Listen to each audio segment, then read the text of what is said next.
affairs. Dane? You want to know why they were gathered here guarding the Hilichurls, don't you? It's because as far as the Black Serpent Knights are concerned, they're simply doing their duty. The one who ordered them to retreat just now, I suddenly recognized him. I knew him as a young man, an elite in the Royal Guard of old. His name is Halfdan.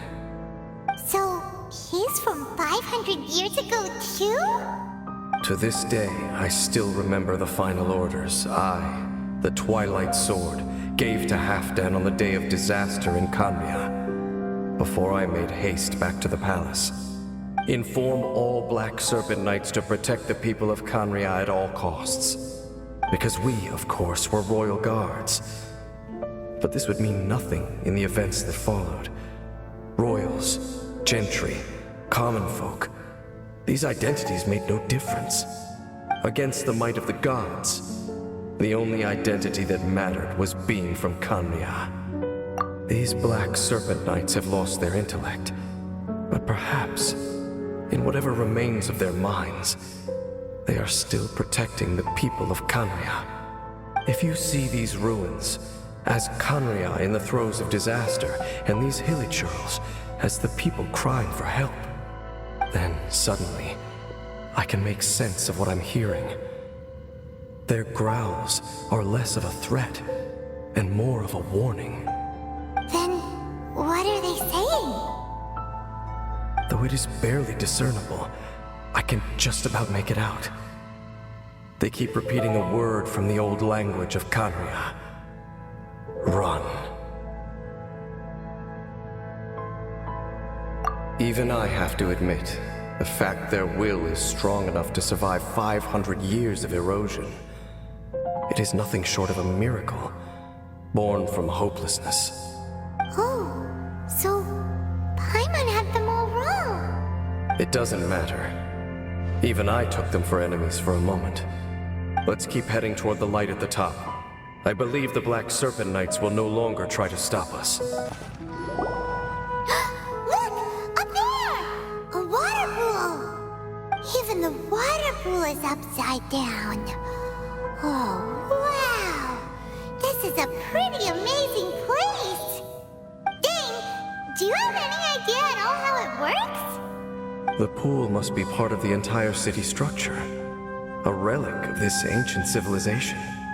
And more importantly, it is the very thing that is weakening the curse. Here, my whole body feels more at peace than it has in a long time. The effect is stronger here than it was before.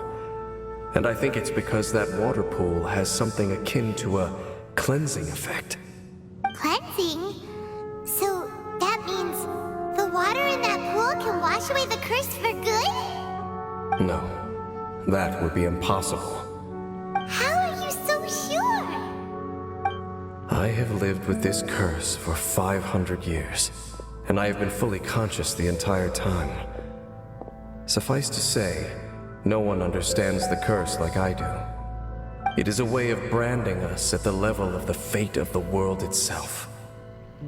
When a god applies a curse, it takes effect at a higher level of reality than the person themselves. Even now, I can feel the curse slowly permeating my entire being, becoming part of me, slowly but surely replacing me. Perhaps it may be possible to suppress the corrosive effect of the curse for a time, but cleansing it entirely, consider it tantamount to burning away an integral part of your body. It is not a process that one could ever hope to survive. Huh? Cleansing the curse cost you your life? Whoa. An irreversible curse! Paimon can't even imagine! In any case, I can feel that the water's cleansing effect is not nearly potent enough. At most, it might suppress the curse, but a little. So, what's that contraption there? It looks kind of out of place. Frankly, I have never seen a device of this design before either. It is not unreasonable to suspect that it could belong to the Abyss Order. But what could they be planning to do here?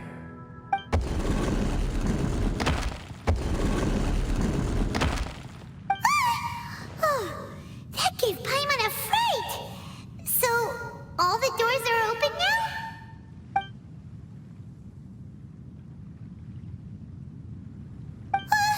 Halfdan's back again! Halfdan, do you have something to say to me? He ran off! But he didn't disappear like last time. He's indicating that we should follow him. Are you coming? True. So, we going then? It's a humble hilly churl camp. Oh, these hilly churls look like they're in pretty bad shape, too. Some of them look like they've already taken their final breath. Is this what Halfdan wanted to show us? Whether it is or not, everything here is worth investigating in detail. Inspect the area. Leave no stone unturned.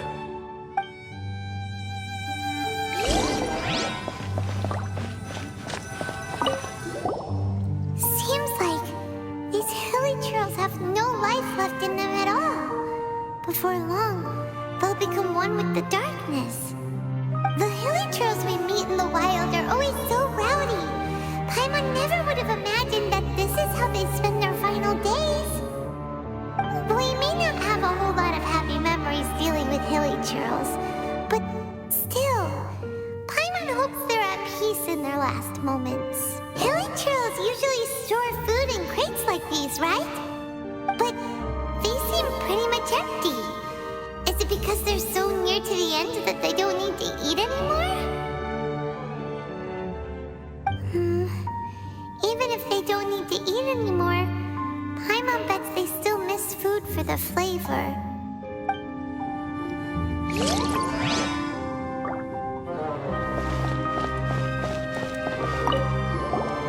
There's even a bonfire here, like what hilly churls build in the wild. Wait, but wasn't Dane saying that hilly churls get scared of the light when they reach the very end of their lives? Maybe, in the very, very end, they still want to feel some light and warmth. Oh. Just thinking aloud here, could also be another reason. How did that flower get this far underground? Did someone bring it in memory of the deceased hilly churls? Hey, now that you mention it, Paimon thinks it looks kind of familiar too. It is the national flower of Khaenri'ah, the Intivat. It once bloomed all over the nation. It would only last 2 weeks before wilting. But if you were to pluck one and take it out of Khaenri'ah, the petals would stop growing and turn hard. Only when it finally returned to its home soil would the petals grow soft once more, and finally turn to dust. So the Intivat is a symbol. So for this flower to get here, it must have been brought from...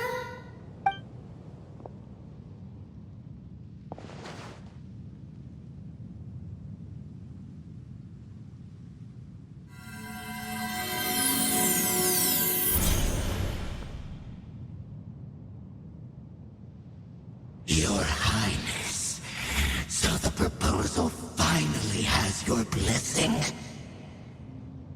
In focusing single-mindedly on confronting the heavenly principles, we neglected our original mission, the revival of the homeland.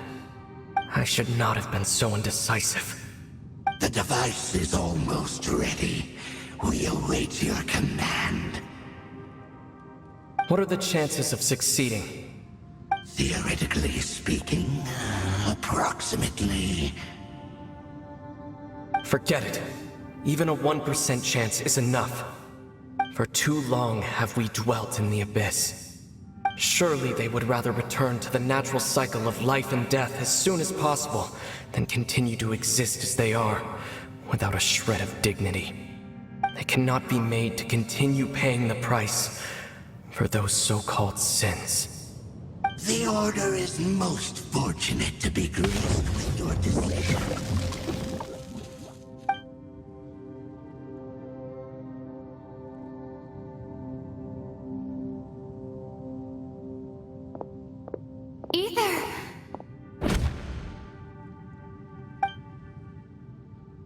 You saw something, didn't you? Can you tell me what it was? Yeah, you zoned out for quite a while there.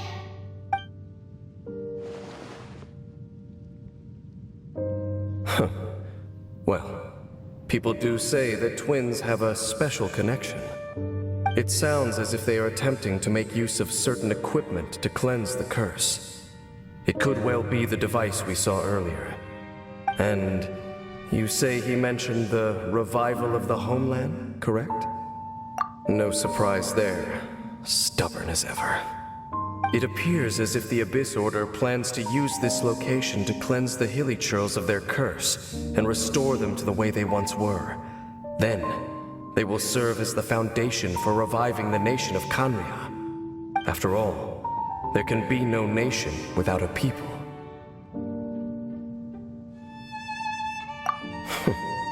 It is the height of foolishness.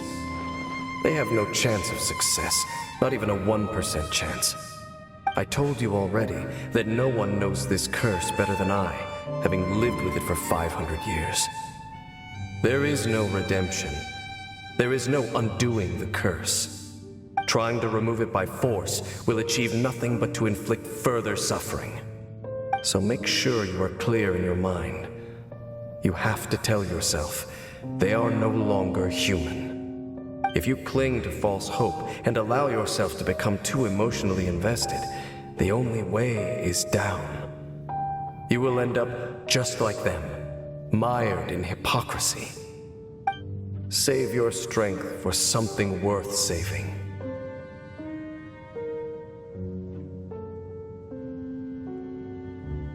Oh? But of course, I am merely someone you hired for a task, while he is your brother. It is only natural for you to side with him. But whatever decision you make cannot deter me from mine. My chosen path is to stop the Abyss.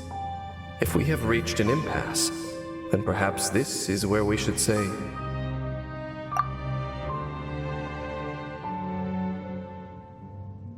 I see.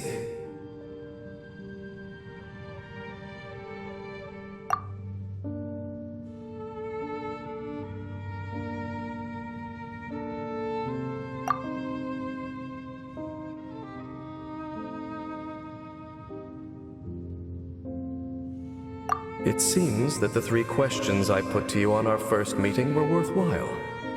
You have developed your own individual views on this world. Very well.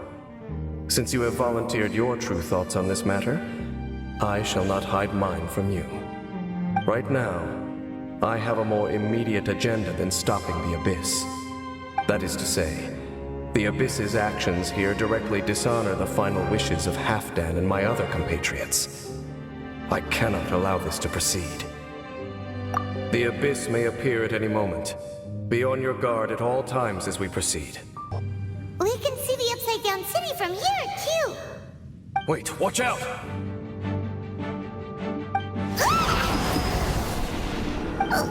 What's going on? Is that light coming from the room in the center? It's too bright! The mutation is continuing. Has the Abyss made its move already? Dean Smith, I see your incessant meddling continues, and that you have once again joined forces with our Highness's kin. Regrettably, I was not in time to control your exit from the network, and it sent you here of all places. This was a catastrophic error.